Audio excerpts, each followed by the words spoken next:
nothingness, and then, bang, giving birth to an endless expanding existence of time, space, and matter. Now see further than we've ever imagined, beyond the limits of our existence, in a place we call the universe.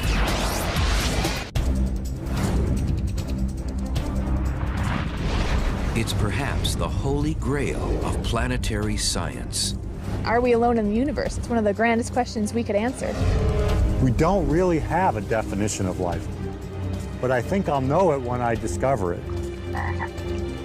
Life can take many twists and turns, and I think the really cool thing about it is the variety that we're going to be able to find elsewhere. Are we a lonely planet? Or does life exist beyond Earth?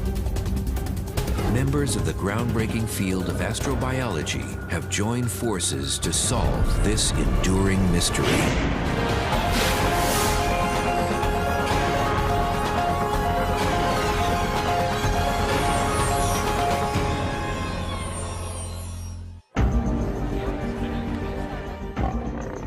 Life. Is it rare in our universe? Or is space a galactic zoo, teeming with all sorts of creatures? Everybody has this sort of iconic view of the aliens. They're going to be little gray guys with big eyeballs and small noses. Well, maybe, but I don't think so. On far-off planets, life may be as far out as buggy-eyed microbes or sci-fi sea monsters like galactic manta rays. Others may be home to cybernetic organisms, hybrids of biology and machines. One way to get a handle on thinking about super advanced aliens is to try to imagine the possibilities of our own future. Maybe it'll be machine-enabled humans. I feel like I've already become a machine-human hybrid. I mean, I have this laptop computer that I take with me everywhere, which is really kind of the third hemisphere of my brain. My body's even changing and becoming sort of shaped like a person using a laptop computer, and so I'm becoming Homo laptopicus. It's likely that the universe is full of life. We don't have evidence yet that we're not alone. So we're out there and we're looking. When it comes to hunting for alien life, planetary scientist and musician David Grinspoon walks to a different beat.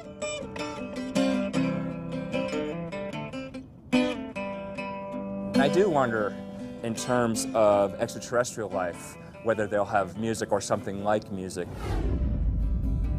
Music is fundamentally waves and rhythms, and that's sort of the nature of our universe. There is a certain musicality of just the fact that it's all vibrations and waves and rhythms and modulated tones. So I can imagine, and this is just my wild fantasy, some analogy to world music far in the future where we're mixing our musical cultures with alien musical cultures. I think you'll get many different shades of astrobiology if you talk to different scientists, but I think you'll get a lot of agreement on the broad goals. We want to find life elsewhere, but in the meantime, we're learning a lot about the history of life on Earth. In the field of astrobiology, one of the fundamental goals in searching for life elsewhere is first figuring out how life evolved here on Earth. One of the big unsolved mysteries in astrobiology, of course, is how life got started on Earth. Because if we could understand that, then we would have some insight into whether it could have gotten started elsewhere.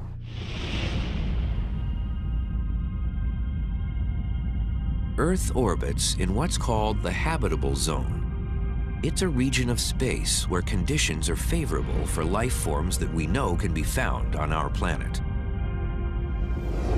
We are at just the right distance from the sun, so our oceans don't evaporate. Our temperatures are not too hot or too cold. And we have oxygen in our atmosphere, so we can breathe. Earth's been a cosmic paradise for all types of life, from small single-celled organisms such as bacteria to large multicellular mammals, including man. It's believed that all life on our planet descended from a single common microbial ancestry, approximately 3.4 to 3.8 billion years ago. But how that microbe came into being remains puzzling. One way to search for answers is to look for ancient rocks, where microbes leave trace evidence of their existence. Geology is a crucial tool for understanding the origins and evolution of life on Earth, because the historical record of life on Earth is almost entirely recorded in the rocks that we walk on. Geologist Abigail Allwood's journey to discover the origins of life took her no farther than her own backyard. The Pilbara region of West Australia contains some of the oldest rocks on our planet. They're almost 3.5 billion years old. The Pilbara contains rocks from the early Archean era that have survived on the Earth today. They contain several rock units that contain possible evidence for life. Planet Earth has been around for over 4.6 billion years. But most of its original surface has been obliterated by plate tectonics and erosion. The extremely thick crust in the Pilbara has helped it resist destructive geologic processes. The Pilbara hasn't been strongly affected by plate tectonics, and the original features in the sedimentary rocks are more or less ready for us to interpret. There are also sedimentary rocks of similar age, almost 3.5 billion years old, in South Africa. So far, the Pilbara seems to have yielded a richer fossil record.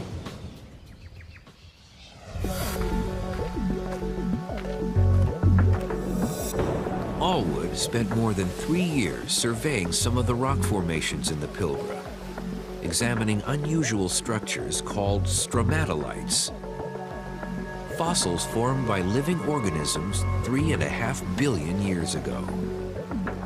We realised that what we were looking at was the remnants of an ancient reef, a microbial reef. It's not a reef made of coral like we're familiar with today, but a reef made of stromatolites, structures formed by microorganisms.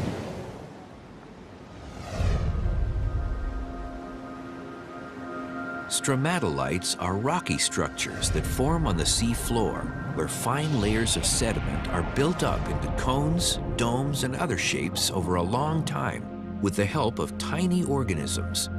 A stromatolite is not alive, but is a structure made by living things. When we find one in the fossil record, it is like finding the footprint of long-dead microorganisms.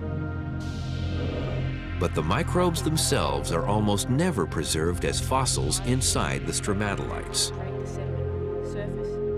And without that, it is extremely difficult to be sure an ancient stromatolite is proof of life.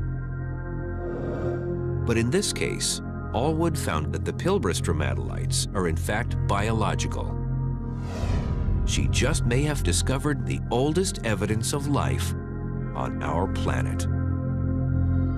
These stromatolites are the oldest convincing evidence of life on Earth, in these amazing pronounced conical structures that are not like any kind of wave ripple or a structure that you'd expect to see on the seafloor where there's no biology. These are interpreted as stromatolites, sedimentary structures formed by microorganisms that lived at the interface between the sediment and the ocean. Allwood used geological techniques to interpret the environment these fossilized microorganisms may have lived in almost 3.5 billion years ago.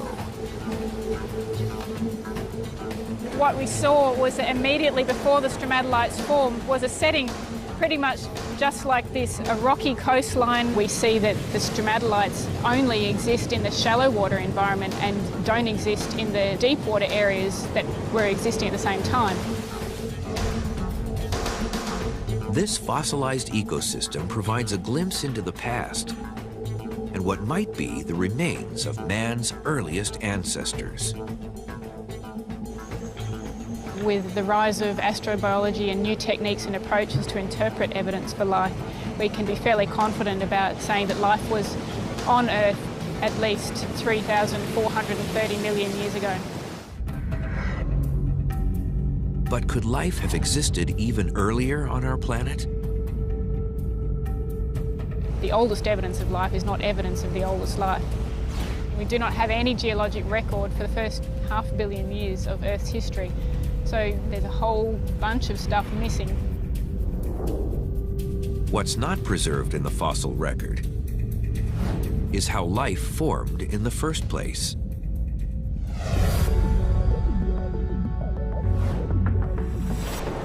We humans are the descendants of stardust.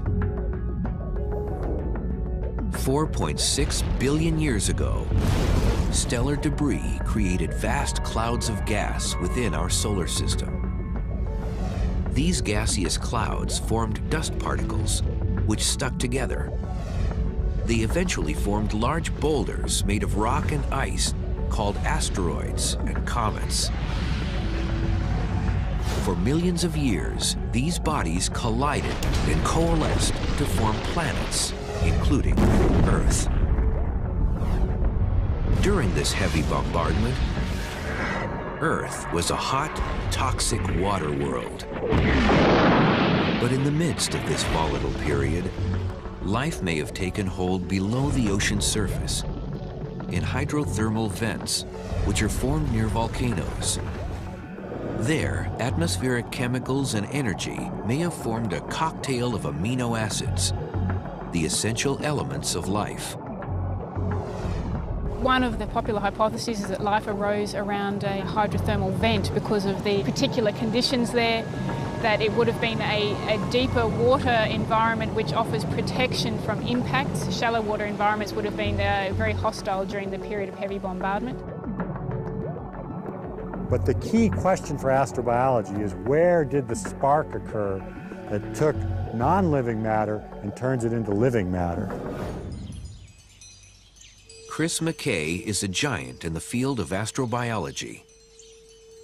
The NASA scientist has spent over 25 years trying to decode the origin of life on Earth and find it elsewhere. There's a whole set of theories that suggest that everything needed for life started and was created here on Earth. So the organic material that led to the first life could have been produced in lightning discharges on Earth. An alternative theory is that the organics that led to life weren't created on Earth, but came into Earth. Comets, for example, could be a source of organics. Meteorites from Mars or asteroid infall could have been a source for organics. So now the raw materials are imported, but life is still homegrown. Yet another theory suggests that not only did the organics for life come in, but life itself might have come in from outer space. We don't really know how to choose between those three alternatives. All life on Earth is made up of essential building blocks, including carbon, hydrogen, oxygen, and nitrogen, as well as 24 other ingredients. But the fundamental properties appear to be water and carbon. The carbon in water model of biology is the one that we're familiar with, and it seems to be the best way for biology to operate.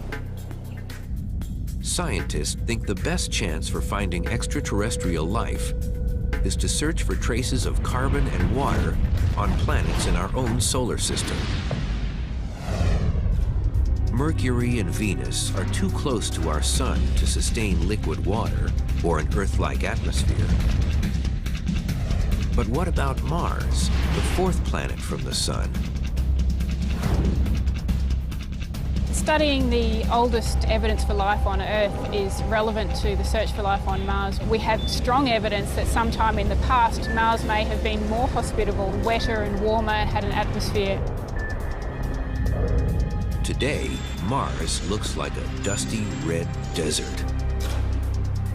Its atmosphere is so thin that liquid water would freeze and evaporate at the same time on its surface.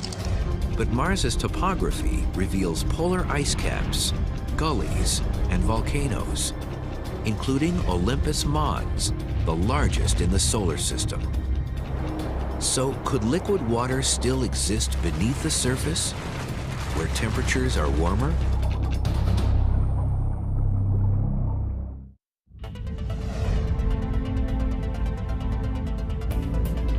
Scientists believe the best chance for finding life beyond planet Earth might be next door in our solar system. Mars, the fourth rock from the Sun, may have liquid water beneath its surface, a good signature for life. Hydrothermal systems can definitely exist on Mars though, because we can see massive volcanoes. We know there's plenty of water still on the surface of Mars. That heat source, the water source, provides all the ingredients necessary to make microbial life very happy. To better understand the geology on Mars, astrobiologist Dr. Adrian Brown investigates the hotspots on Earth, particularly Lassen Volcanic National Park in Northern California. The reason I'm interested in Lassen Volcanic Park is because of these hydrothermal hotspot areas where we can find minerals that are forming that don't form anywhere else but these areas. These sulfate-rich minerals that we see in the sides of the hills here are areas that we think that are analogous to Mars. And the fact that they're still active today means that we can get an idea of how friendly they are for life. Hydrothermal hot springs are formed near volcanoes. Deep underground, the searing heat of volcanic magma chambers propels hot water and dissolved minerals into cracks and fissures in the subsurface, which then erupts onto the surface of the Earth. The spring surrounds itself with a treasure trove of energy-laden minerals suitable for a microbial feast.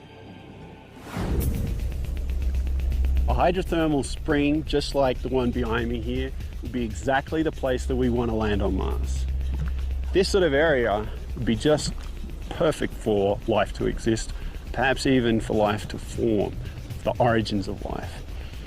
This area where water has been forced up through conduits and carried along minerals, energy sources to the surface and then spread them out around the deposit for microbes to feed on as an energy source. Brown thinks if Mars is still volcanically active, similar hydrothermal areas will exist. They might be places where life may have originated or still exists just below the surface. Mars is the red planet that we see from orbit, but just underneath a thin layer of dust, we see a whole rich array of sulfate-rich minerals that many scientists believe may have been formed hydrothermally. And we see those very similar minerals in the rocks and the hills surrounding us here at Lassen. In 2006, NASA's Mars Reconnaissance Orbiter probe arrived at the red planet. It's equipped with the Compact Reconnaissance Imaging Spectrometer for Mars, better known as CRISM, which plans to revolutionize our view of the planet.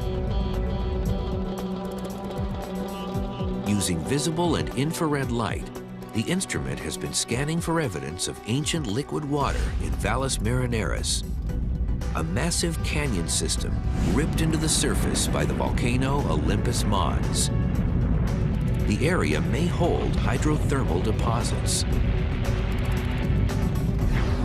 Mars is unlikely to be active at the moment, but in its active phase, it may have been that hydrothermal waters were driven by the massive volcanoes that we see on Mars today.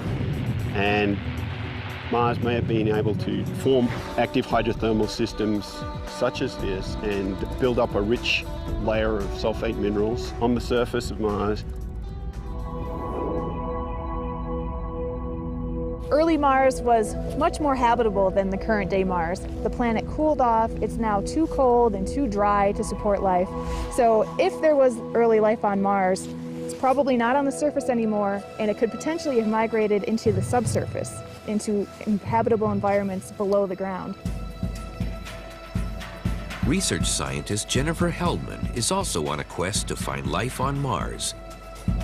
by understanding how microscopic organisms survive in extreme environments on Earth. But instead of investigating the hot spots on our planet, she scours for life in cold places. Right now, specifically at Lassen Volcanic Park, we are looking at snowpack deposits. And we're especially interested in these snowpacks because they have snow algae living in them. So in the late spring, summer months, you'll see the snowpacks colored bright red, streaks and ribbons of red running through the snowpack. And that's the algae, so there's actually life living in these snowpacks. And so we're studying the physical conditions that the snow algae like to live in and applying that to snowpacks on Mars to see if the same conditions within snowpacks on Mars might exist. NASA's Mars Global Surveyor has recently discovered Martian gullies that could be the ancient remains of snowpacks. We're looking at these to study this phenomenon. Can those snowpacks actually melt, generate liquid water, and also potentially provide habitable environments for life? To better understand snowpacks on Mars, Heldman conducts experiments in Lassen Volcanic Park. So this is our setup for measuring temperature and light profiles through the snowpack. And what we're doing is using this instrumentation to understand the physical conditions within a snowpack that are able to support snow algae. This winter, this will get completely covered in snow and buried. And so we have sensors mounted on a pole here. So we have some moisture sensors here and here. And then these little ones are just temperature sensors. And then at the very top of the pole, we have a light sensor, which measures incoming solar radiation. And then down here, covered in the bucket, we have a tipping rain gauge. And this will measure the amount of liquid water that flows down through this bucket. The snow algae that we're seeing here thrives in these very low condition environments. It's very happy being at 0 degrees C. It's very happy in low light conditions. It's very happy in the nutrient poor conditions of a snowpack. Once we understand the conditions that support life here in the snowpack at Lassen, then we're also doing studies of snowpacks on Mars. And if we find the same conditions on Mars, you have to ask yourself the question, well, if these snowpacks on Earth are habitable, could those snowpacks on Mars also be habitable? In addition to Martian gullies, two massive polar regions may also be places where life still exists on Mars. On August 4th, 2007, NASA launched the Phoenix Mars Lander spacecraft. When it finally arrives on the red planet in early June, it will probe its icy poles. Aboard the craft, robotic arms and dig trenches will plow through the layers of water ice to see if there are organic compounds, the building blocks of life. We might go to the polar regions on Mars, drill down into the ancient ice, bring up organisms that are dead. They've been shelled by radiation, but we might be able to, by studying their biochemistry, patch them back up and resurrect them. But even if Mars holds liquid water, could it have ever sustained larger animal life?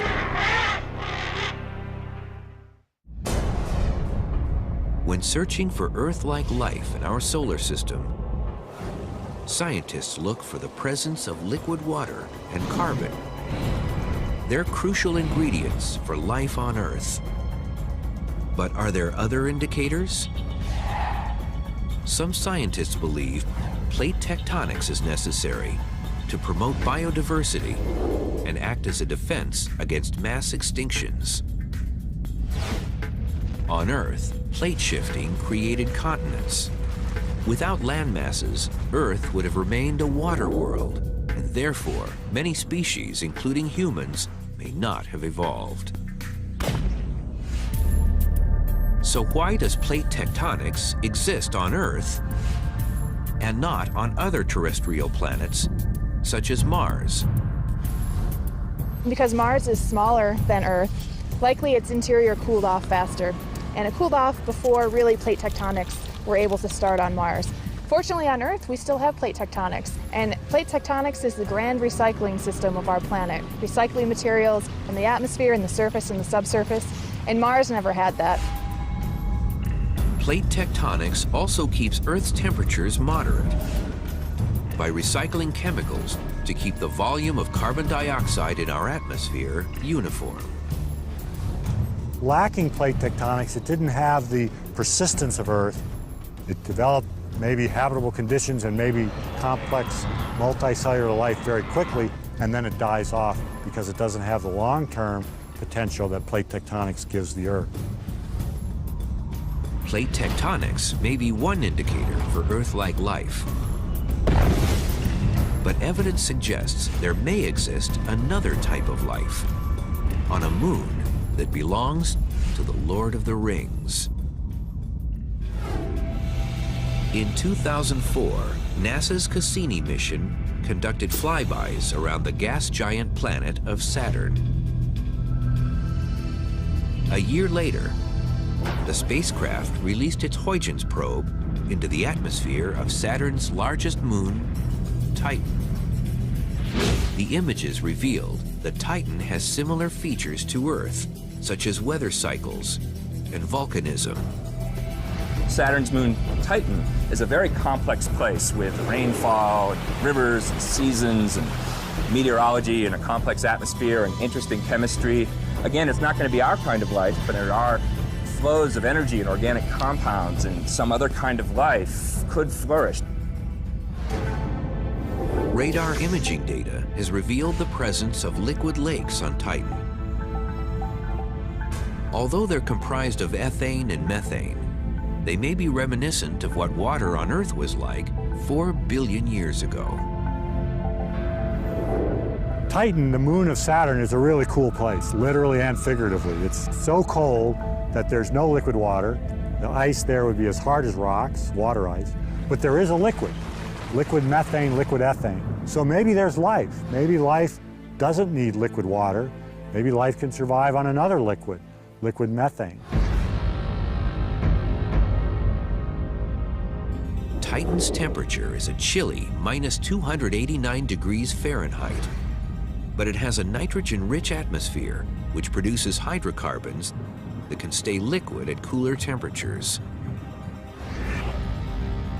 So it's possible that Titan may be hospitable to a new type of so-called extremophile, an organism that thrives in extreme environments. In the case of Titan, they may be psychrophiles, bacteria that thrives in frigid temperatures and uses methane to produce energy. Chris McKay has observed psychrophiles under ice-covered lakes in Antarctica. Some organisms live at the bottom of these waters, where their biological activities have created a zone devoid of oxygen and rich in organic molecules like methane. One of the interesting ecosystems in the Antarctic are the ice-covered lakes, which have a persistent ice cover of about 15 feet of ice. Below that ice, there's liquid water. Given that there's water, it's not too surprising that there's algae and bacteria living in that water. Like Antarctica, Titan's lakes may also contain similar extreme organisms that survive on methane. And Titan may not be the only moon harboring life. In 2003, NASA's Galileo space probe snapped pictures of Jupiter's moon, Europa. Evidence suggests liquid water may exist underneath its frozen crust. Scientists think Europa has an ocean that's over 50 miles deep. There are also signs of volcanic activity. So Europa's icy water could be warmed to a liquid state by volcanic vents on the ocean floor.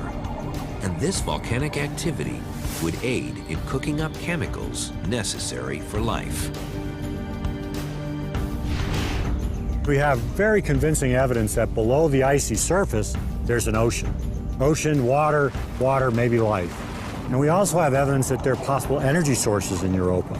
So all the necessary ingredients for life seem to be there. The ice on the surface of Europa is extremely thick, maybe as much as 6 miles deep. So it is unlikely that a human spacecraft will be able to drill down into its ocean anytime soon. I think a realistic mission to Europa would be to search the surface for evidence of organisms that have been carried up through the cracks and deposited on the surface. They would be dead, but they would be biological and we could study them. Our solar system is full of diverse, interesting places, and we shouldn't rule any of them out for life until we explore broadly, because we don't really know what we're looking for. Armed with new technologies, astrobiologists have widened their search for extraterrestrial life. The next frontier includes our entire Milky Way galaxy and beyond.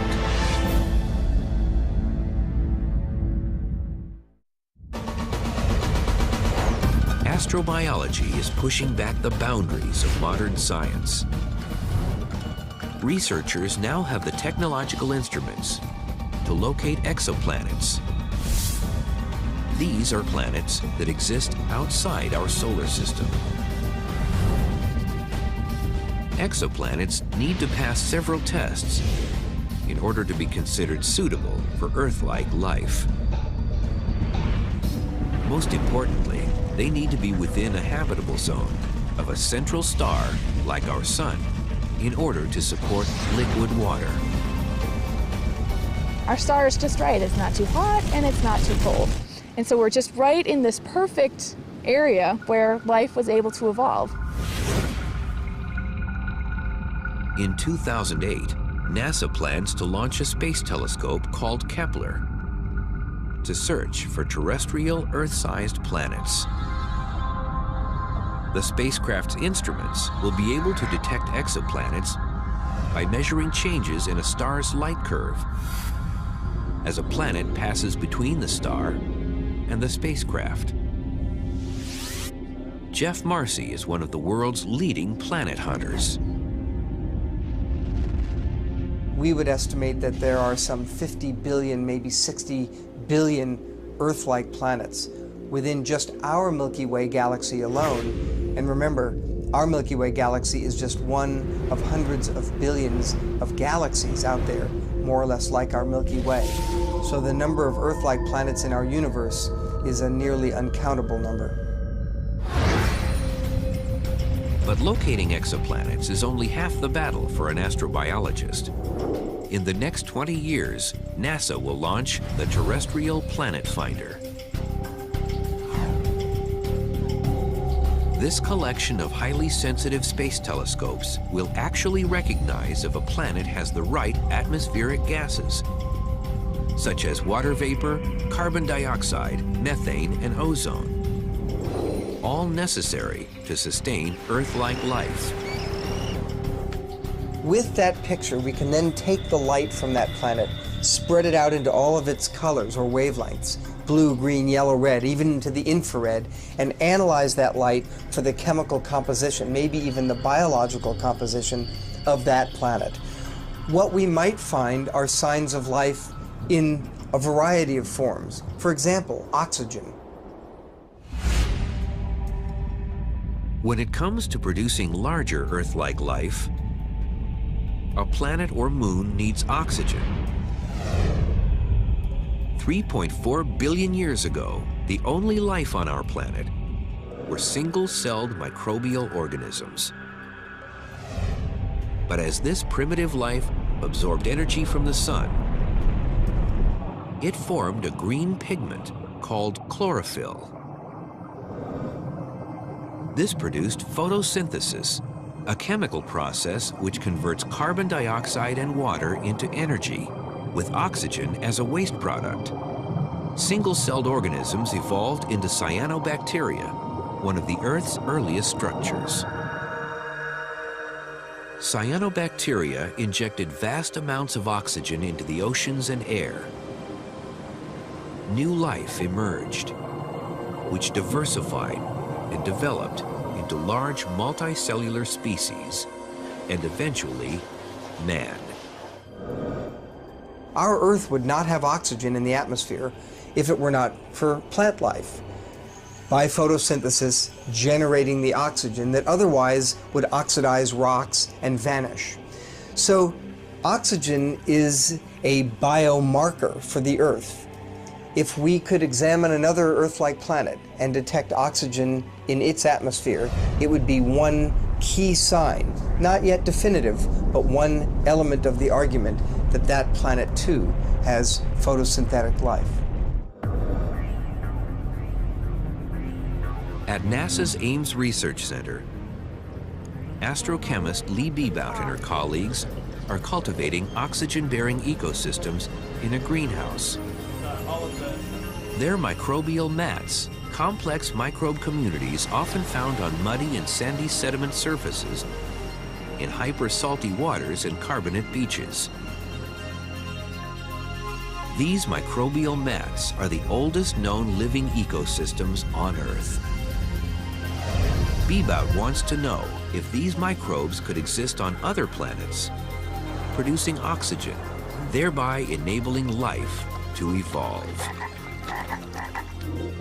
We know that with the advent of oxygen production through photosynthesis, these microbial ecosystems, in particular the cyanobacteria, began to change our atmosphere. We're very curious how that happened, how that transitioned, how these microbes adapted and spread to diversify and fill so many niches on our planet.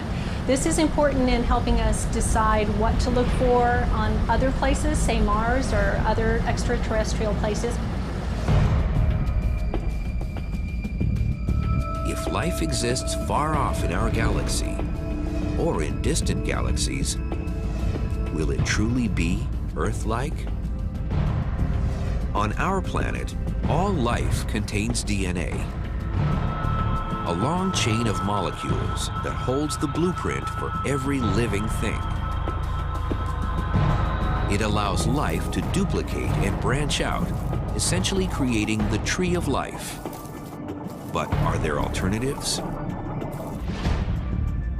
Maybe life on another world is still carbon and water-based, but doesn't use DNA at all. Maybe it uses a completely different type of molecule to store information. That would be very exciting. And could there be life that doesn't require DNA, carbon, or water? Well, it may be that ours is kind of a crappy planet compared to what's out there, that there may be other planets that are much more optimized for advanced life. Many of my colleagues, which are doing astrobiological research, they're looking for life that unkindly I might typify as stupid life. And they're looking for microbes mostly. There may be something a little bit bigger. Some astrobiologists want a close encounter with something more than just a microbe. They're looking for intelligent life that's perhaps even smarter than us.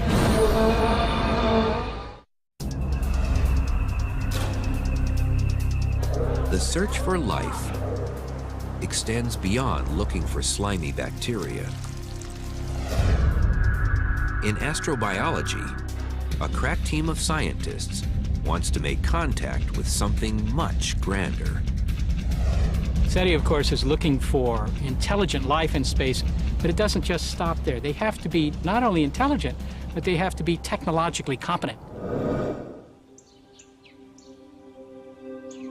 The Search for Extraterrestrial Intelligence Institute, better known as SETI, uses radio technology to listen for radio leaks from alien civilizations. It's based on the premise that humans need to communicate, so perhaps alien nations also want to get their message out. What we try and do is simply try and eavesdrop on signals, either radio waves that we could pick up with our antennas, or flashing laser lights. They might be using big lasers to aim pulses of light in our direction. I am not man, I am microbe. I'm also Seth Shostak for the SETI Institute, whose mission is to understand the nature and origin of life in the universe. And I'm Molly Bentley. Welcome to Are We Alone? Who remind you that there's more to life than just what you find at your local zoo. At SETI, senior astronomer Seth Shostak hosts a regular radio show that's podcasted. Where we're bugging out with microbes. There are so many cohabitating with you. You're listening to Hand Me Microbe. Shostak broadcasts lively, yet informative science-related news to Earthlings, as well as other advanced civilizations that have the means to listen in. Cynthia Phillips, thanks for joining me today.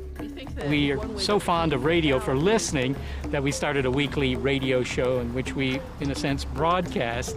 A lot of people are interested in SETI because everybody's interested in aliens in the same way that just about everybody's interested in dinosaurs. People are just interested in that. So we're trying to take advantage of the fact that they're interested in what we do to get them interested in some broader subjects in science and also technology. SETI has been listening for signals since the 1960s, but ET hasn't phoned in. This silence has fueled skepticism. Now we're going to find lots of planets with life. I'm guessing that intelligence will be rare, but they won't be smart in the way that humans are smart. That's going to be rare. But again, that's just my intuition. Aliens can't get here at faster than the speed of light. Physics doesn't allow that. And that means since we've only been broadcasting for, say, 60 years, they can't be coming from a planet more than 30 light years away. Well, the number of stars within 30 light years is pretty small. Our universe is over 12 billion years old. Planet Earth has only been around for over 4.6 billion years. Therefore, there are planets millions and billions of years older than us. So if there's life beyond the Milky Way galaxy, it potentially could be millions to billions of years more advanced than us. I think that the truly intelligent species out there, if they ever happened upon us, would maybe regard us as we regard ants or bacteria, as some primitive example of life. Anybody we meet is going to be much more advanced than us, at least certainly much more aged than us in terms of how long they've been a civilization. If intelligent civilizations do exist beyond Earth, what would they look like? But if we find intelligence in space, it's moved on beyond biological intelligence and moved on to machine intelligence. A thinking machine that represents a million years of evolution beyond where we are. Who knows how it's built? All you know is that it might be really, really smart. There's no logical reason why there shouldn't be machines from other worlds exploring our planet, coming into our airspace, maybe even attempting to interact with us in some way. Whether we find a trace of bacteria or a high-tech civilization, any discovery of life will revolutionize the way we think about the universe and ourselves. Until then, it remains one of the greatest unsolved mysteries of all time. So we're going to see a real zoo out there when we finally do discover alien life. All sorts of different ways of coding information and making molecules, causing the phenomenon of life. The people that work on this field are geeks, so we imagine making contact with alien geeks, right? And we're going to have fun talking about equations together, but maybe we'll end up making contact with alien hipsters or bohemians, and we'll need some other form. So, life as we don't know it. Thanks very much for talking with me. I'm Seth Shostak for the SETI Institute, where we always listen, but occasionally we broadcast.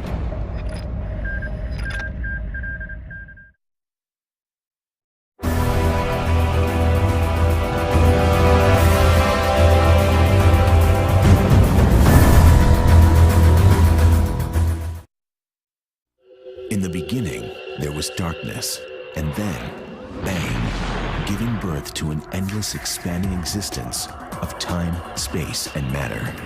Now see further than we've ever imagined, beyond the limits of our existence, in a place we call the universe. It promises to deliver technologies that will carry us ever farther and ever faster. But it's fraught with constant and lethal peril. Flying in outer space is like going through a shooting gallery. It will test the limits of human capacity and human ingenuity. If something goes wrong, what do? Nothing. You just die. Welcome to the age of space travel.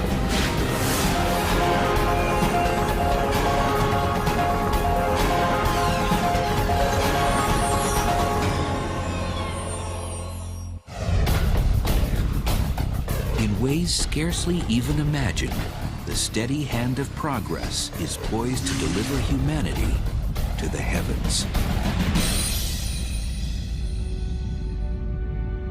For ages, the mysterious splendor of the universe has enticed us from its remote heights. At last, its mysterious temptations are within reach, and man's destiny can be fulfilled. I don't know if it's written in our genes, but anytime you see something at a distance and it piques your curiosity, the first thing you want to do is get a closer look. So while telescopes get you pretty far in this regard, those things that are sort of close enough to be within the reach of our space program, why not take the trip? T-minus 10, 9, main engine start, 5, 4, and liftoff of Space Shuttle Atlantis to assemble. Prying free from our home planet's grip ranks among the greatest of human achievements. But no one since 1972 has ventured beyond the Earth's orbit. Our space program has been stuck for 30 years. We simply just go around the planet Earth. It's just like Columbus exploring the New World for the first time and then spending the rest of his life simply puttering around the Spanish coastline. What's the problem? There's a dirty little 4-letter word, and that is cost. It costs about $10,000 to put a pound of anything into orbit. Imagine John Glenn made out of solid gold. That's what it costs to put John Glenn or you into orbit. It would cost about $20 million for you to take a weekend trip up to the space station. It would cost about $500 million for you to go to the moon. And for you to go to Mars would probably cost tens of billions of dollars. One way to reduce the cost of reaching space would be to find a more efficient way to overcome Earth's gravity. Remember the story of Jack and the Beanstalk? Jack was the little boy who climbed the beanstalk into heaven. Well, imagine a space elevator such that you hit the up button and the elevator takes you into the heavens just like Jack and the Beanstalk.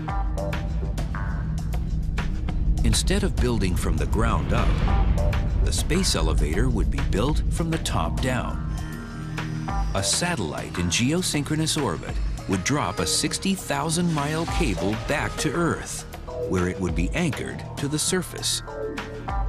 Now we are within striking distance of being able to create fibers that can withstand the tension of traveling at enormous velocities in outer space as the space elevator rotates with the planet Earth.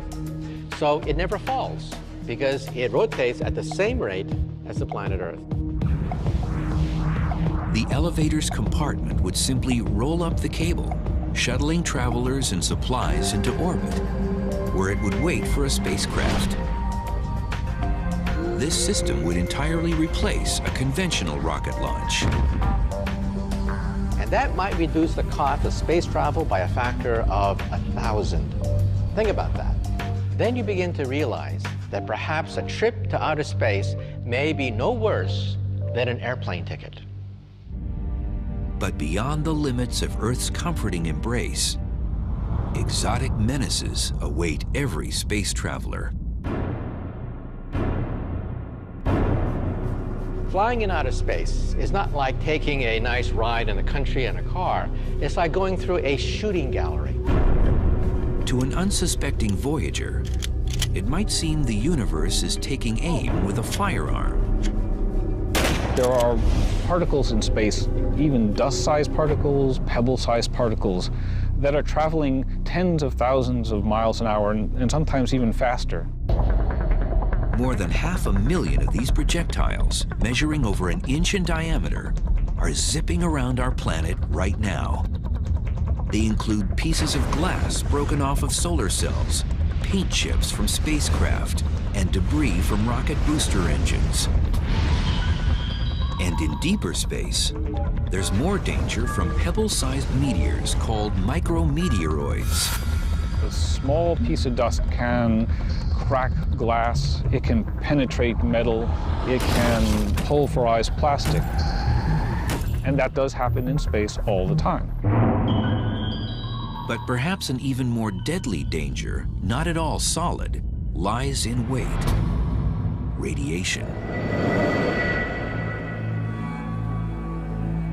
The devastating effects of this invisible energy have been witnessed on Earth in the aftermath of the atomic bombs of World War II and the nuclear fallout of Chernobyl. Distressingly, our own life-giving sun spews out streams of poisonous radiation.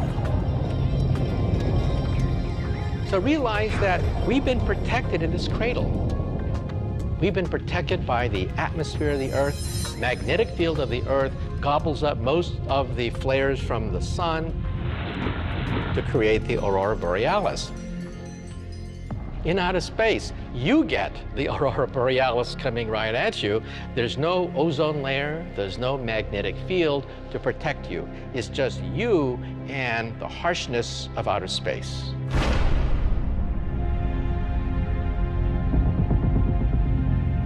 At our home planet's distance from the sun, roughly 90 million miles away, several 100 million solar particles pass through each square inch of space every second around our Earth.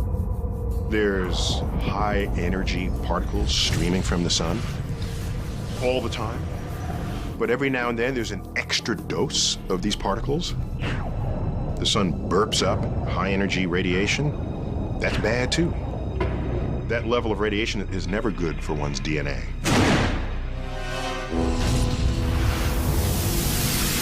Sunspots flare up these extra doses of energy, like a battery of cannons bombarding the cosmos. There's no way to know that they're going to be here before they arrive. Unfortunately, there's still a risk of radiation even as we get farther from the sun. That's because another invading energy lurks. Known as galactic cosmic rays, they hail from the distant alien worlds of exploding stars and black holes. Galactic cosmic rays are particles that are traveling at speeds very close to the speed of light. Even a single particle of iron slamming into your body can have the effect of a Major League Baseball at 100 miles an hour.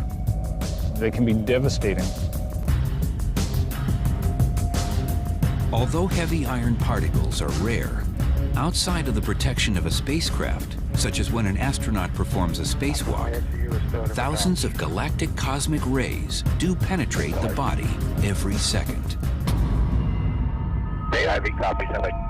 Every 24 hours, the galactic cosmic rays and solar particles attack a space traveler with as much radiation as a surface dweller on Earth receives in 6 months.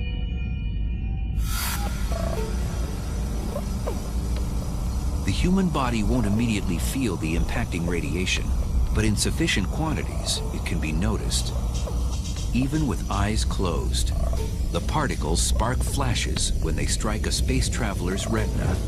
The flashes are not blinding, and you have to ask yourself, did I see something? And then you say, oh, yes, I did. And its appearance is a little different from time to time. However, the human body does feel the shock of this bizarre weightless existence. I think that the most dangerous thing going into space is the loss of gravity. Weightlessness causes almost every system in your body to start changing. and it doesn't stop changing until you get back onto a world where you're pulled down again by its gravity. One of the first casualties of zero gravity is a space traveler's sense of direction. What's up and what's down? Very good question. And first of all, it's whatever you want it to be. If you want this to be up, that's fine. But if you want this to be up, that's just as good. Most travelers will suffer from motion sickness for the first few hours, or most likely, days. It's just one of those things that you ought to resign yourself to facing, that everyone is very likely to feel a little bit disturbed in terms of orientation. Here on Earth, scuba divers floating underwater experience the nearest sensation of prolonged periods without gravity. It is for this very reason that aspiring NASA astronauts train to live and work in a gravity-free environment by subjecting themselves for up to 6 hours at a time in a large water tank.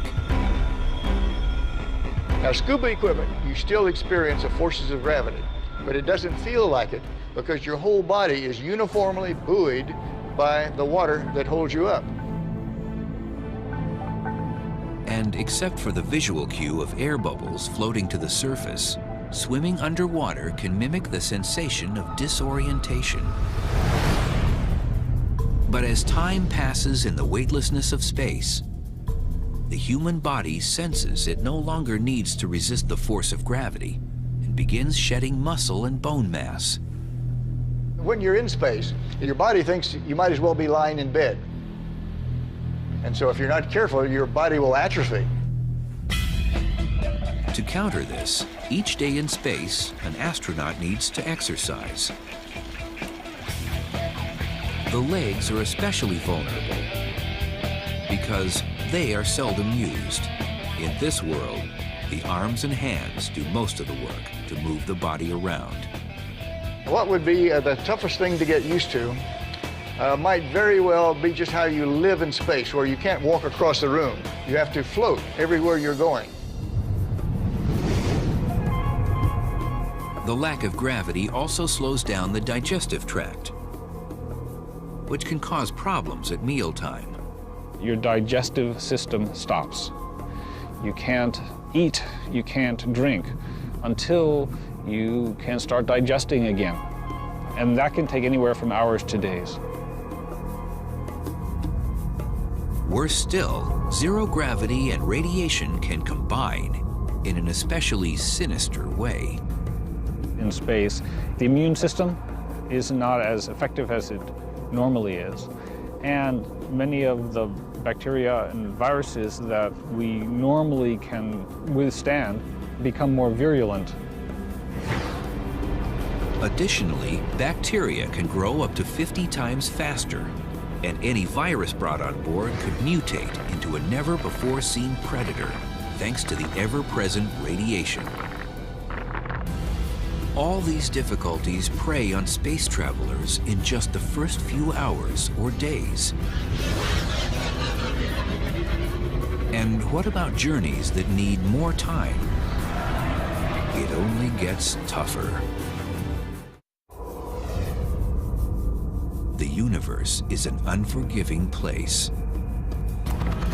It's open to only the boldest adventurers, those who have the mettle to trek deep into an environment swimming with toxic hazards, and unafraid to stray far from the safe and familiar. We take it for granted that clothing is flexible and machines work in room temperature, because implicitly or explicitly, they're designed for that. You go into the depths of space. If you're facing the sun, it could be hundreds of degrees Fahrenheit. If you're facing away from the sun, it could be hundreds of degrees below zero.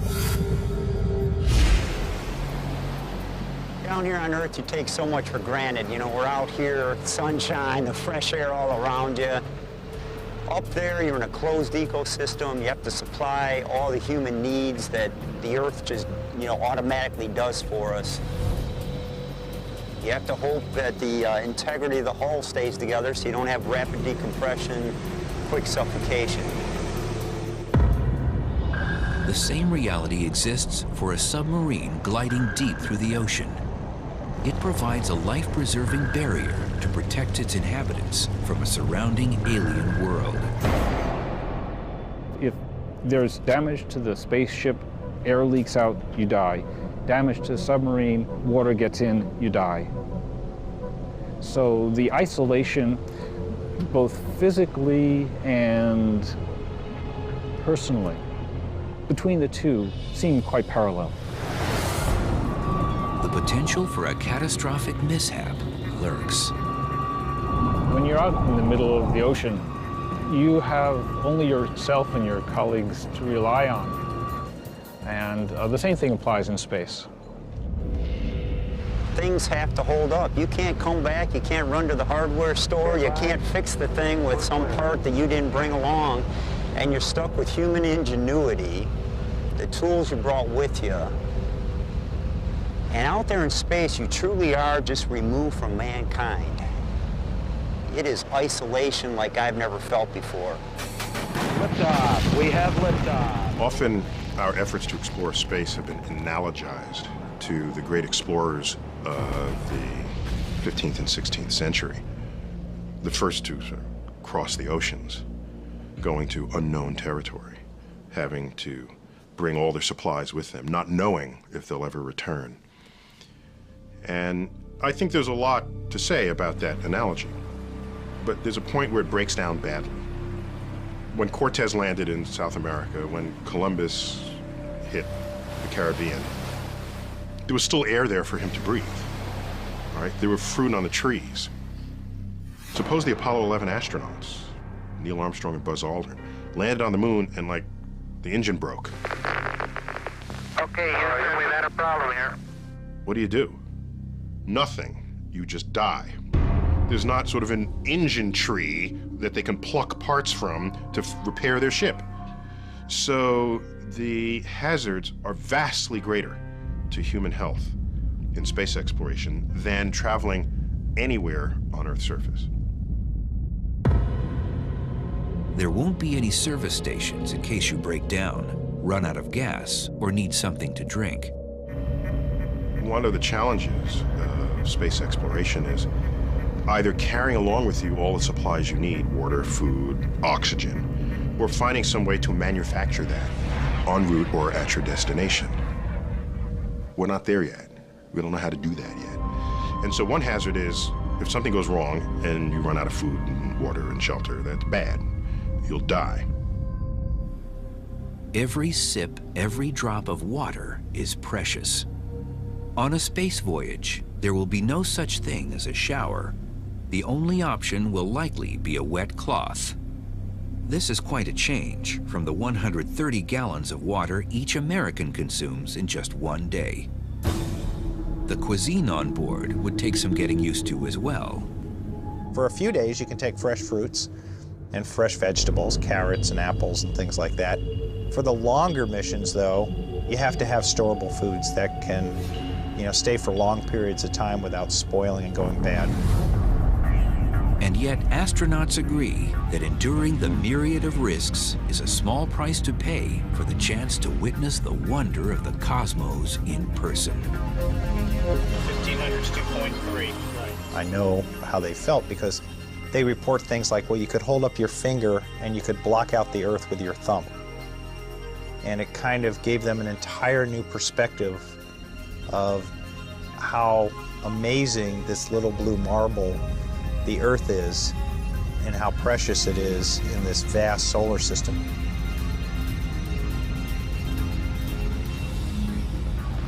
That experience changed me forever, and I think it would change anyone that could possibly have that experience in the future. However, the length of future voyages might limit the range of experiences available to space travelers. Distances in our vast universe can defy comprehension. If our sun were the size of a basketball, our Earth would be the size of a pea.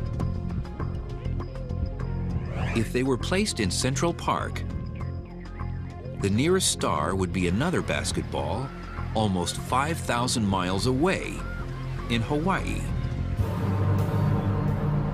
one of the prerequisites you might have for a space mission is that you're alive when you arrive at your destination.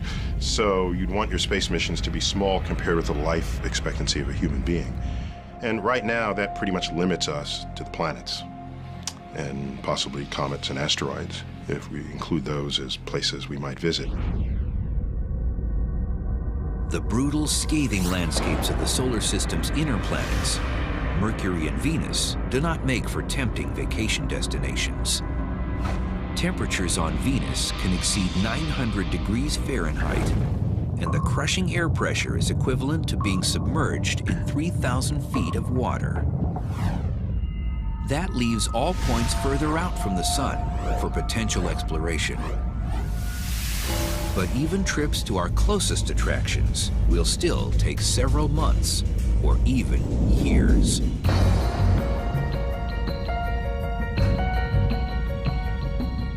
About 139 million miles separate the orbits of Earth and Mars.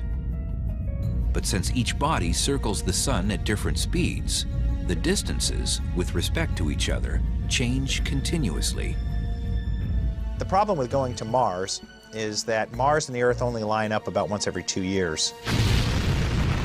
With current chemically propelled rocket technology, a flight leaving from Earth for the Red Planet in 2018, when the two bodies are on the same side of the sun, could take 104 days, less than 4 months. After a 40-day stay, the return trip would require a little more than 6 months. That's an entire year to make one round trip. But a voyage departing in 2031, when the Earth and Mars are on the opposite sides of the sun, would demand about 20 months, nearly 2 years of travel time. That's 1 to 2 years away from any lifeline. Comets, those oversized dirty snowballs, swoop close enough to Earth to accommodate a round trip lasting as short as a few months.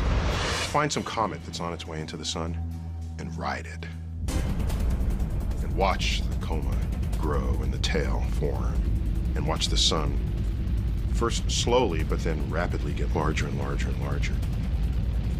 And you swing around the backside and come out. It's got to be the most fun tour of the solar system you can come up with. It'd be dangerous because particles of the comet would fly up and hit you in the face and things. So apart from all that which would kill you, it would be a fun trip. Just beyond the orbit of Mars, asteroids fly within range of a few years round trip from Earth. Future travel agencies might arrange cosmic versions of extreme vacations by exploiting the unique environments of these miniature planets. They put you on a sled and slingshot you into space in such a way that the weak gravity of the asteroid will hold you in orbit but won't pull you back down again. Would be a great ride. 3 times farther away than Mars, the orbit of Jupiter, with its crowded moon system, offers dozens of diverse visions. It may prove tempting for future travelers, but a round trip could take 5 years. Saturn is nearly twice as far as Jupiter, and the thought of decade-long trips might be too much to bear. But there are technologies that can slice the time it takes to visit Mars to just a few days. For mankind ever to venture into the depths of the cosmos, endeavor to bathe in the light of an exotic star, or even just a voyage to the suburbs of our own solar system, we'll need to find a way to travel much, much faster. What's the fastest we could travel? Nothing yet observed by science moves faster than the speed of light, 186,000 miles per second. The speed of light is the ultimate velocity in the universe. It's Einstein's cop on the block. The speed of light is so fast that you could go around the Earth 7 times in just 1 second. For you to jump to the moon at the speed of light, you could reach the moon in about 1 second. Compare that to the 3 days it takes to get there with current technology. The problem is that we can't travel at the speed of light, or really anything even approaching it. Take the fastest thing we have ever sent anywhere and ask, how long will that take to reach the nearest stars? That would take 50,000 years. And that is using current chemical propulsion, which maxes out at about 40,000 miles per hour.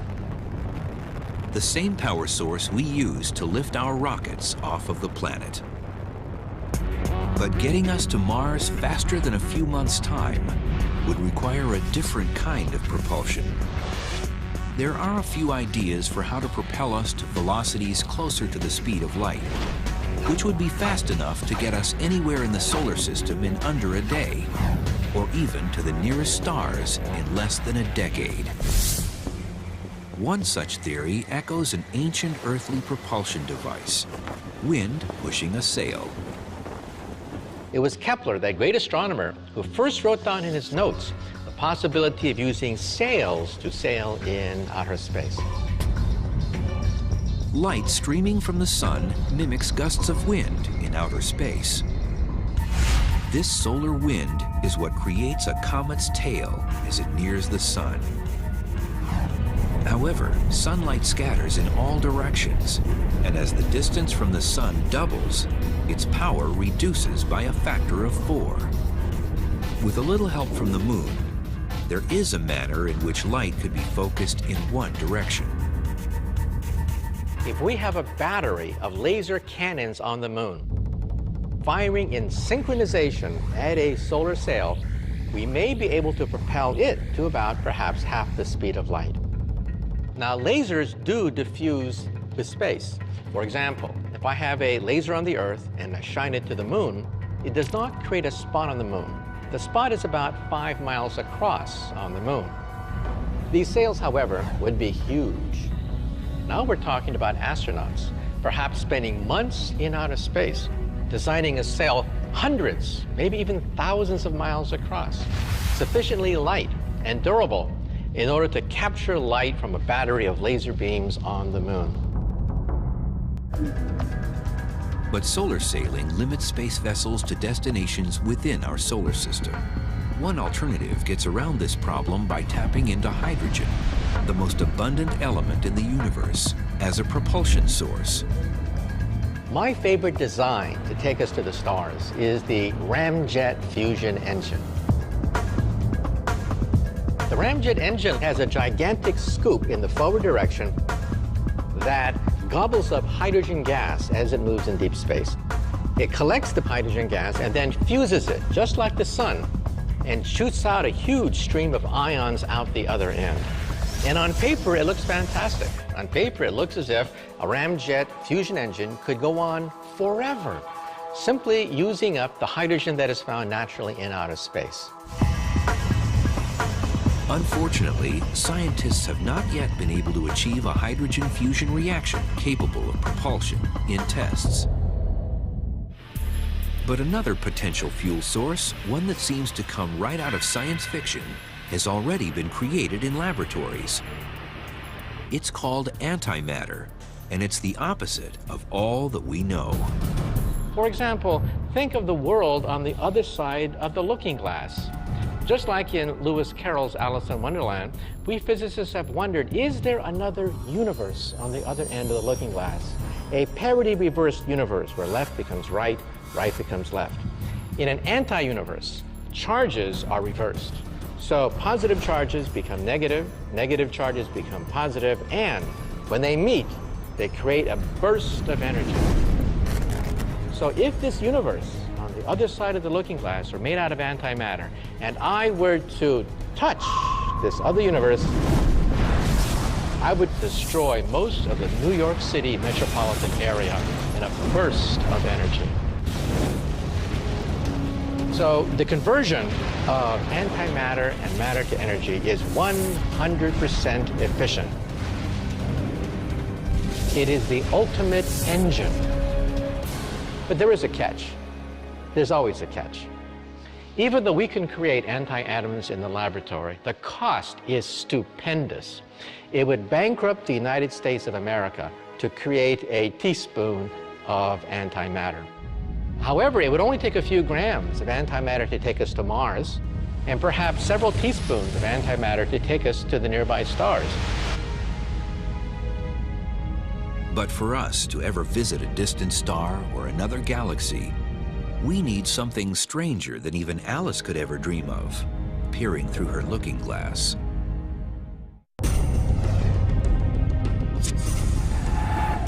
Scientists continue the quest for a propulsion method to carry us ever deeper into space.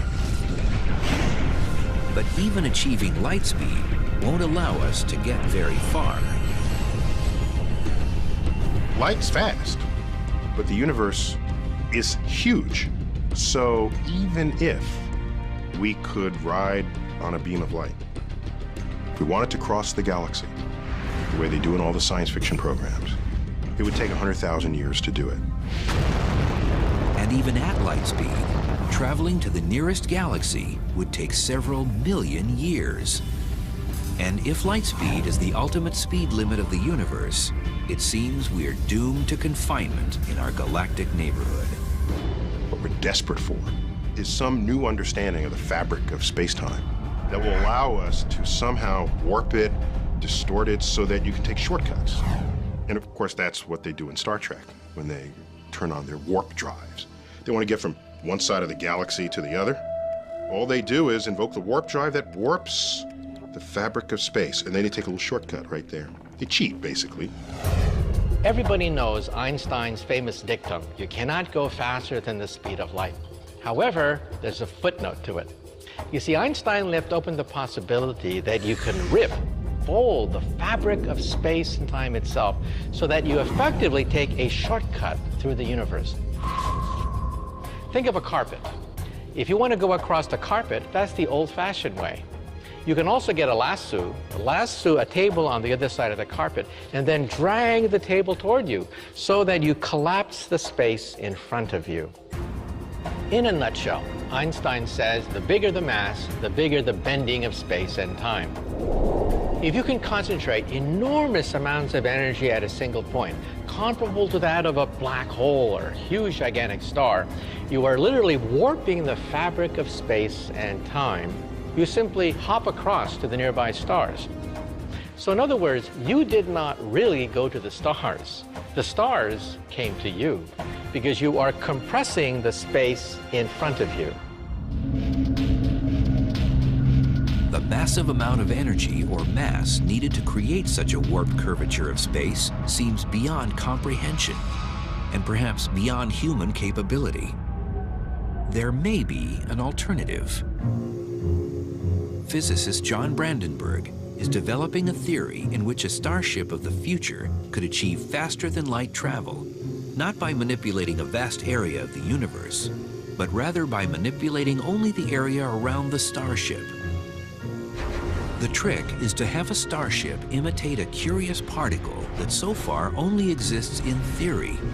It's called a tachyon. It's a particle with a different twist. Light itself always moves at the same speed.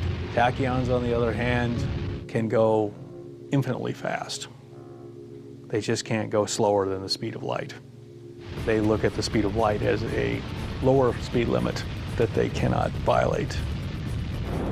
If they do exist, tachyons can outrun the speed of light because they have what physicists recognize as imaginary mass. An imaginary value can be visualized in the spin of a struck tennis ball. Its spin can cause it to bend and move in a manner that an observer might not expect to see from its initial point of contact.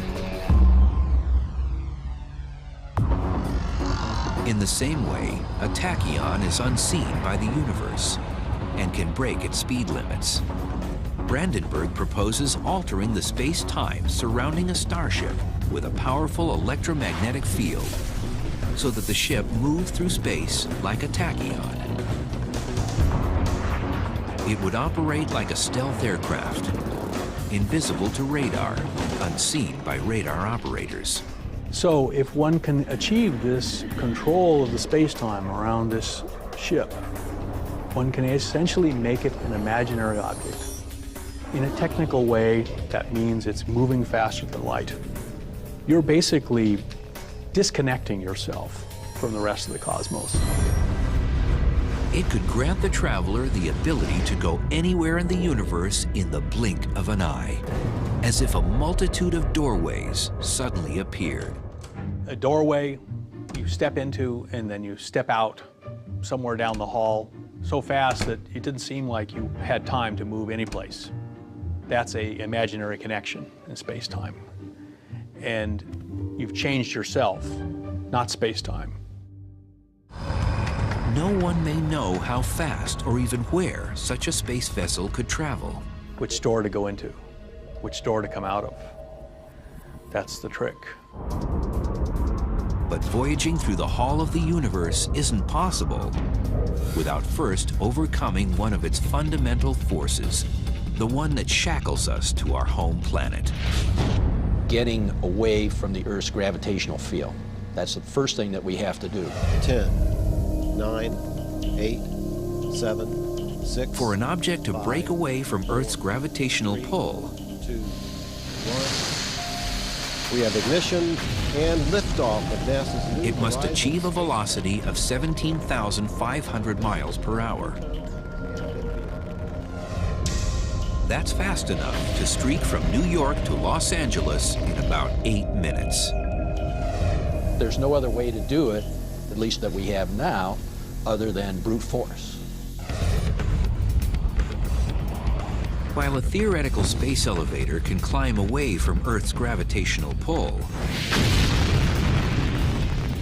a rocket must outrun it with the brute force provided by the explosive chemical reaction of burning fuel. Chemical power is what drives today's rocket engines. Every time you burn something, that's chemical power. Every time a rocket engine ignites, that's chemical power. Every time you start your engine in your car, you're using the chemical energy stored in the gasoline. The fuel alone can burden a spacebound craft with up to 90% of its total weight.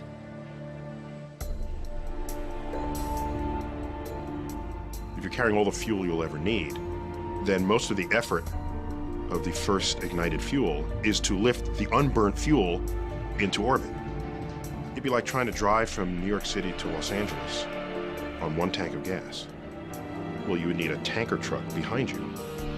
And most of the energy to accelerate the tanker truck is going in to just move the fuel that's in the tanker truck. The space shuttle, its rockets, and the fuel they're carrying weigh a staggering 4 million pounds. And nothing short of a bone-rattling eruption could push it up and away from Earth. Well, Brent, looks like your long wait is over. We wish you all the best luck in the world. Godspeed, and we'll see you back here in about 2 weeks. A journey into space today means that space travelers must ride a controlled detonation into the sky.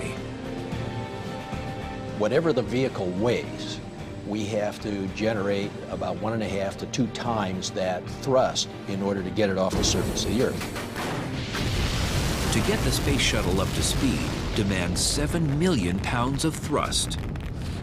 To put that into perspective, if you can imagine me holding a 1-pound ball in my hand, if I'm holding it here and I'm holding it steady, I am exerting a pound of thrust on that ball. So if I lower it down, I'm clearly not exerting a 1 pound. If I pick it up, I'm exerting more than a pound. So you have to have a little more thrust than you do the weight, obviously, or you won't go anywhere. How a rocket moves can be illustrated with a blown-up balloon. This works almost like an engine nozzle. Now I can hold it in place, and you can control it. You can let it go. And what we do is we try to eject as much mass through that throat as we can. And as it expands out, the back end, that expansion or that pressure pushing that way pushes the vehicle this way. When today's astronauts climb aboard for their journeys on the space shuttle, they're hitching to giant containers housing that necessary mass. Millions of pounds of highly combustible hydrogen and oxygen wait to be ejected. It only takes a spark.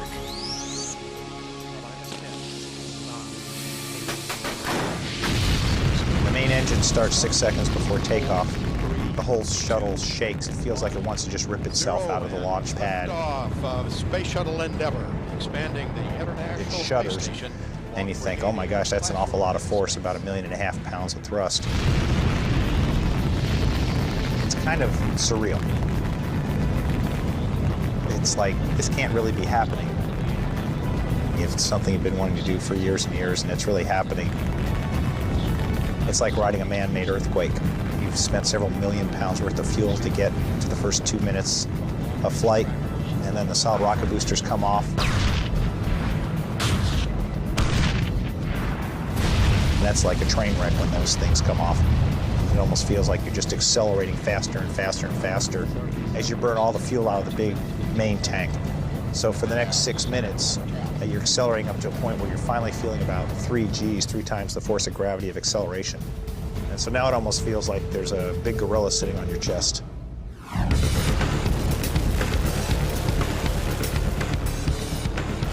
A drag racer who accelerates from 0 to 100 miles per hour in 2 seconds will feel G-forces similar to those experienced by astronauts. As the vehicle keeps accelerating and you're watching the speed tick by in thousands of feet per second until you get to 25 times the speed of sound.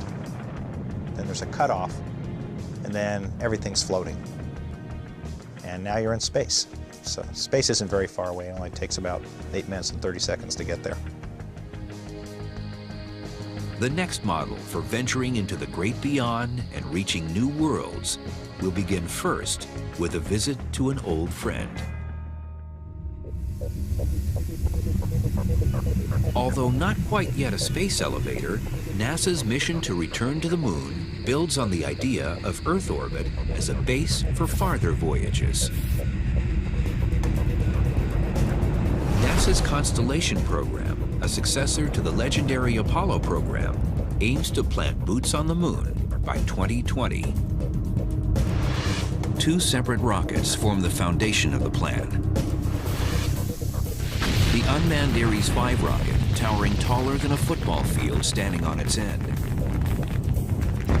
will carry the lunar lander, supplies, and an Earth departure rocket into orbit, where it will wait for the astronauts. The Ares 1 rocket will deliver the crew to orbit aboard a capsule. It will then rendezvous with the Earth departure rocket and blast to the moon. We can take more supplies, more commodities to the moon. That's what this tandem system provides for us. Instead of Apollo, which only allowed us to go for 1 or 2 days at a time and then come back.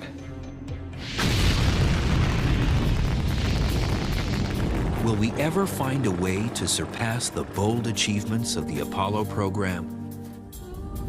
Will we ever cross the vast expanse of the cosmos as quickly and effortlessly as we travel to another city or another continent? We must if we are to survive as a people. If we stop exploring, we have learned time and time again throughout history that those societies basically tend to wither up and die. It's a part of what we are, it's a part of what we leave to our children and their children. It's who we are and it's what we do. Pilbara, examining unusual structures called stromatolites. Fossils formed by living organisms 3.5 billion years ago. They realised that what we were looking at was the remnants of an ancient reef, a microbial reef. It's not a reef made of coral like we're familiar with today, but a reef made of stromatolites, structures formed by microorganisms.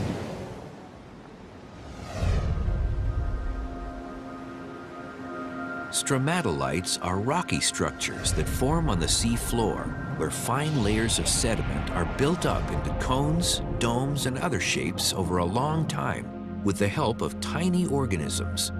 A stromatolite is not alive, but is a structure made by living things.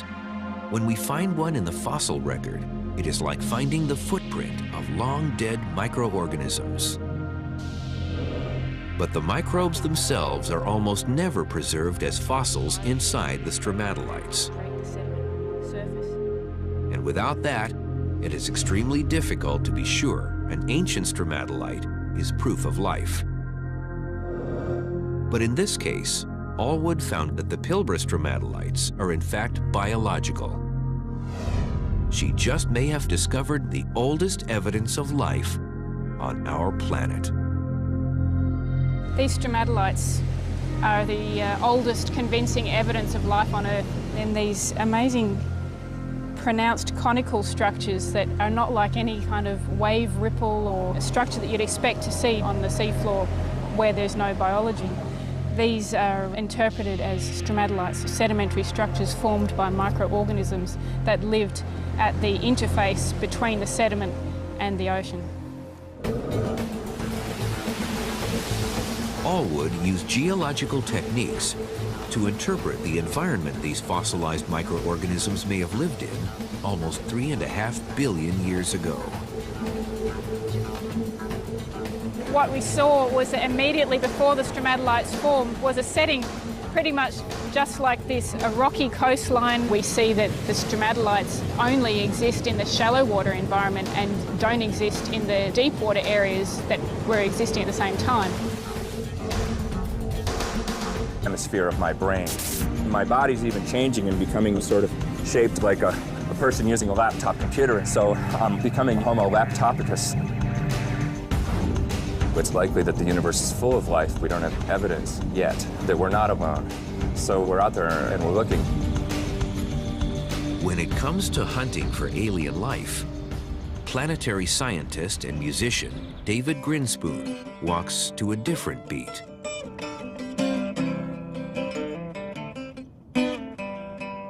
I do wonder, in terms of extraterrestrial life, whether they'll have music or something like music.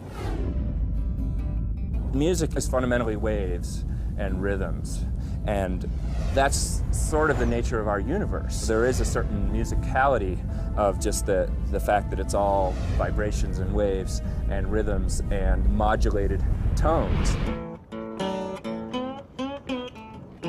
So I can imagine, and this is just my wild fantasy, some analogy to world music far in the future where we're mixing our musical cultures with alien musical cultures. I think you'll get many different shades of astrobiology if you talk to different scientists, but I think you'll get a lot of agreement on the broad goals. We want to find life elsewhere, but in the meantime, we're learning a lot about the history of life on Earth. In the field of astrobiology, one of the fundamental goals in searching for life elsewhere is first figuring out how life evolved here on Earth. One of the big unsolved mysteries in astrobiology, of course, is how life got started on Earth. Because if we could understand that, then we would have some insight into whether it could have gotten started elsewhere.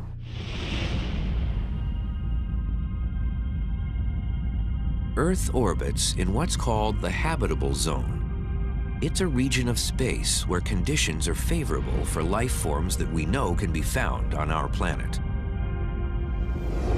We are at just the right distance from the sun, so our oceans don't evaporate. Our temperatures are not too hot or too cold. And we have oxygen in our atmosphere, so we can breathe. Earth's been a cosmic paradise. This fossilized ecosystem provides a glimpse into the past and what might be the remains of man's earliest ancestors. With the rise of astrobiology and new techniques and approaches to interpret evidence for life, we can be fairly confident about saying that life was on Earth at least 3,430 million years ago. But could life have existed even earlier on our planet? The oldest evidence of life is not evidence of the oldest life. We do not have any geologic record for the first 500 million years of Earth's history, so there's a whole bunch of stuff missing. What's not preserved in the fossil record is how life formed in the first place.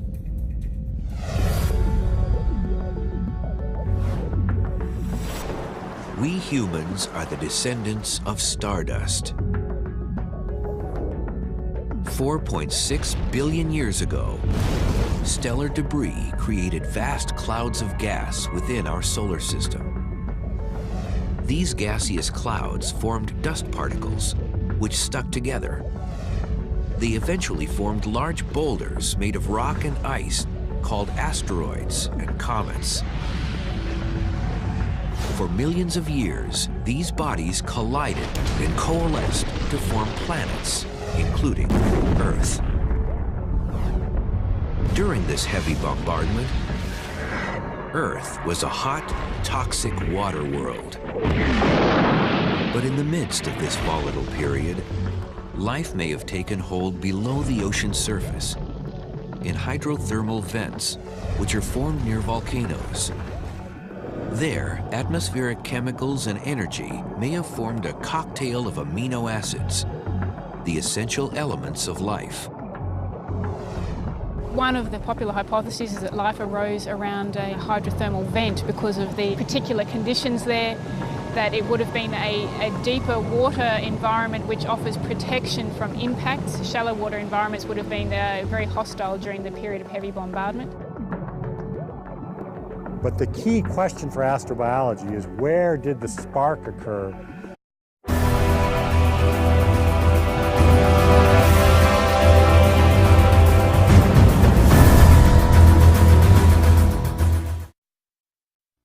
In the beginning, there was darkness, and then, bang, giving birth to an endless expanding existence of time, space, and matter. Now see further than we've ever imagined, beyond the limits of our existence, in a place we call the universe.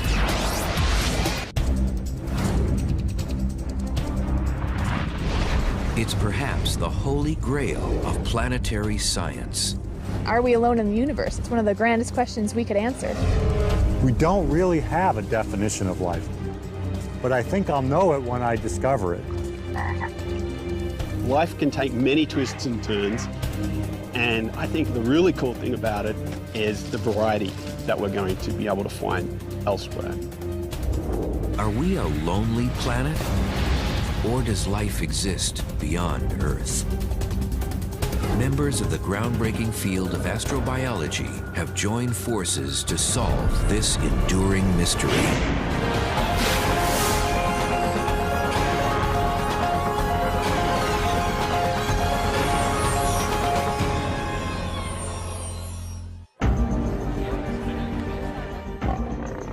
Life. Is it rare in our universe? Or is space a galactic zoo, teeming with all sorts of creatures? Everybody has this sort of iconic view of the aliens. They're going to be little gray guys with big eyeballs and small noses. Well, maybe, but I don't think so. On far-off planets, life may be as far out as buggy-eyed microbes or sci-fi sea monsters like galactic manta rays. Others may be home to cybernetic organisms, hybrids of biology and machines. One way to get a handle on thinking about super advanced aliens is to try to imagine the possibilities of our own future. Maybe it'll be machine-enabled humans. Yeah, I feel like I've already become a machine-human hybrid. I mean, I have this laptop computer that I take with me everywhere, which is really kind of the third. For all types of life, from small single-celled organisms such as bacteria to large multicellular mammals, including man. It's believed that all life on our planet descended from a single common microbial ancestry, approximately 3.4 to 3.8 billion years ago. But how that microbe came into being remains puzzling. One way to search for answers is to look for ancient rocks, where microbes leave trace evidence of their existence.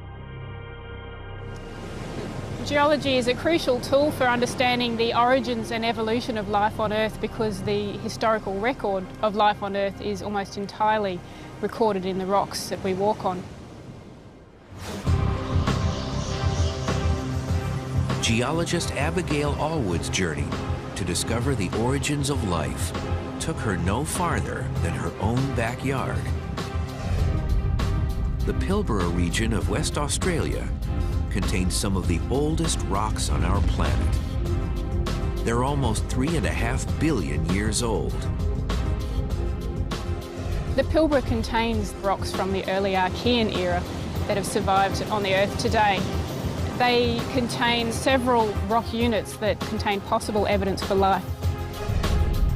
Planet Earth has been around for over 4.6 billion years. But most of its original surface has been obliterated by plate tectonics and erosion. The extremely thick crust in the Pilbara has helped it resist destructive geologic processes. The Pilbara hasn't been strongly affected by plate tectonics, and the original features in the sedimentary rocks are more or less ready for us to interpret. There are also sedimentary rocks of similar age, almost 3.5 billion years old, in South Africa. So far, the Pilbara seems to have yielded a richer fossil record.